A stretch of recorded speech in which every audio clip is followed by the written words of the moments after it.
Hormat Boris, apa kabar? Doa gue selalu nyertain lu dan lu semua dalam keadaan sehat walafiat.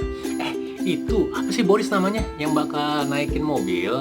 Jadi mobil kalau kayak mau dicuci atau mau diservis tuh dinaikin. Hidrolik kali ya. Hidrolik cek gitu ya. Iya deh, apaan kayak namanya? Kalau salah maaf ya. Jadi judulnya yang gue tahu sih hidrolik kayak gitu deh. Nah gue bikin nih. Langsung aja ya, pantau. Dan gue gak akan panjang lebarin lagi. Kenapa? Karena kalau terlalu panjang kasihan ceweknya, terlalu lebar juga kasihan cowoknya. Ya, pantau.